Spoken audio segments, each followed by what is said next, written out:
For the second straight day, Illinois reported the lowest number of new COVID-19 deaths we've seen in months. Combined with a steady decline in new cases, some Republicans are urging the governor to reopen the economy quickly. But as our Capitol Bureau Chief Mark Maxwell reports, the governor says these positive numbers are proof his plan is working.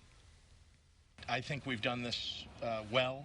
Illinois now leads the nation in the largest two-week reduction of new COVID-19 infections.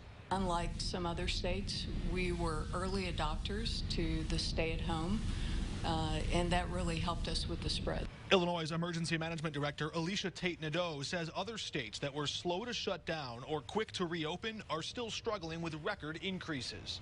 Arizona right now is, they are right back to where they were before.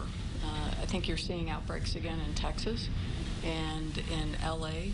But even as Governor Pritzker points to these positive results to prove his point that his cautious approach is working, I think what it shows is that he's taken too long, Mark, to come around to what's the reality, what's on the ground. House Republican Dan Caulkins says those numbers should give Pritzker the green light to lift restrictions on businesses sooner.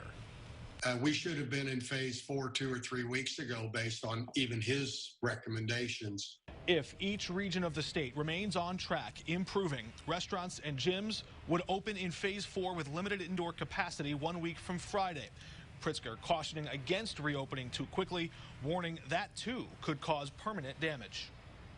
We certainly do not want to move backward. And I think you've seen in the other states, they moved very quickly, and now they see a spike, and now they have to move backward. And you can imagine how damaging that is to small businesses who get ready to open. They put more money into opening, they get open, and then they have to close again. I mean, that really will kill a business. Governor Pritzker will face more public pressure from Republicans, perhaps even some downstate Democrats, to accelerate his timeline to reopen the state, to graduate through to phase 4 even sooner than his timeline of June 26. Whenever he makes that decision, public health experts now list Illinois among 5 states as the top in the nation best prepared to reopen safely. Reporting in Springfield, Mark Maxwell.